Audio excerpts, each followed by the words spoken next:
প্রেমী সংগঠন কোনো নিষ্ঠুরতার খবর পেলে বা কোনো বন্যপ্রাণী কোথাও ধরা পড়েছে এরকম খবর পেলে সাথে সাথে দৌড়ে গিয়ে বন বিভাগ ওখানে পৌঁছাবার আগে নিজেরাই ওটাকে রক্ষণাবেক্ষণের দায়িত্ব নিচ্ছে। আইন স্পষ্ট করার পাশাপাশি আমাদের যিনি রেজাউল করিম সাহেব যে প্রবন্ধটা পড়লেন বা যে সাইটগুলো দেখালেন, ওনার একটা দাবি ছিল যে ডলফিনের বিরুদ্ধে যে নৃশংসতাটাকে হয় এটাকে কগনাইজেবল এবং নন বেইলেবল করা। আমরা বন্যপ্রাণী যেটা নতুন ড্রাফট করেছি ওটা আমরা কগনাইজেবল এবং নন বেইলেবল করেছি, কিন্তু আমাদের প্রস্তাব আর কি, যদি ওটা এখনো ক্যাবিনেটে যায়নি, কিন্তু আমাদের সবচেয়ে বেশি বুঝতে হবে যে সমাজে এই ব্যাপারে আমাদেরকে একটা বন্যপ্রাণীর সংরক্ষণের জন্য একটা জোয়ার আনতে হবে। আমি বন বিভাগকে অনুরোধ করেছি এবং বন্যপ্রাণী আইনেও এটা অন্তর্ভুক্ত করেছি যে আমাদের একটা নেটওয়ার্ক অফ ভলেন্টিয়ার্স লাগবে। এই নেটওয়ার্ক অফ ভলেন্টিয়ার্স, আমার যে শক্তি সামর্থ্য, আমার যে জনসংখ্যা, এটা দিয়ে আমি এত বিস্তৃত কাজ করতে পারবো না। আমার জনসংখ্যা খুব তাড়াতাড়ি আমার লোকবল খুব তাড়াতাড়ি বেড়ে যাবে তা না। যারা বন্যপ্রাণী চিত্রাঙ্কন প্রতিযোগিতায় এখানে অংশ নেয়, যারা বন্যপ্রাণীর উপর আগ্রহ নেয়, তাদেরকে নিয়ে একটা ভলেন্টিয়ার নেটওয়ার্ক করতে চাচ্ছি। 64টা জেলায় এরকম একটা ভলেন্টিয়ার নেটওয়ার্ক থাকবে।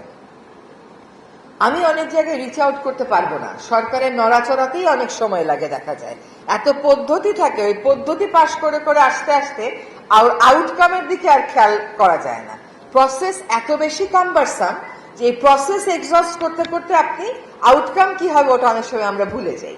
ফলে আমরা যদি 64টা জেলায় বন বিভাগকে সহায়তা করার জন্য বন এবং বন্যপ্রাণী বিষয়ে একটা ভলান্টিয়ার টিম করতে পারি, এবং আপনারা যদি ভলান্টিয়ার হয়ে আমাদের সাথে কাজ করেন, ভলান্টিয়ারদের নাম ঠিকানা দেন, সবারই একরকম প্যাশন থাকবে তা না, আমি মনে করি এইটা একটা নতুন যাত্রা হবে।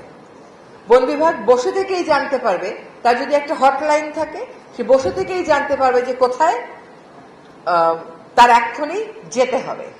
সো আমি যারা বন্যপ্রাণী রক্ষায়, ডলফিন রক্ষায়, মেছো বিড়াল রক্ষায়, অন্যান্য বন্যপ্রাণী পাখি রক্ষায় আমাদের সাথে কাজ করছেন, কখনো আমাদের সমর্থনে, কখনো কোনো রকম সমর্থন ছাড়া নিজের পকেটের টাকা দিয়ে কাজ করছেন, তাদেরকে আন্তরিক অভিনন্দন জানাই।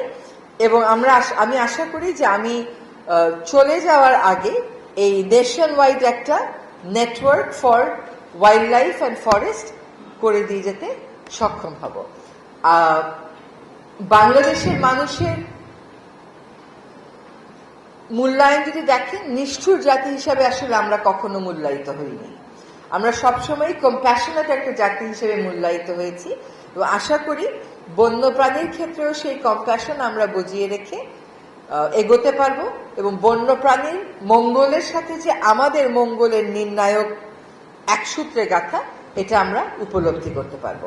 বন বিভাগের পাশাপাশি যদি আমরা সত্যিকার অর্থে একটা বন্যপ্রাণী ইউনিট খুলতে পারি, ওই বন্যপ্রাণী ইউনিট নিজে সব না করে স্বেচ্ছাসেবীদের মাধ্যমে, বন্যপ্রাণী ভলান্টিয়ারদের মাধ্যমে অনেক কাজ এগিয়ে নেবে।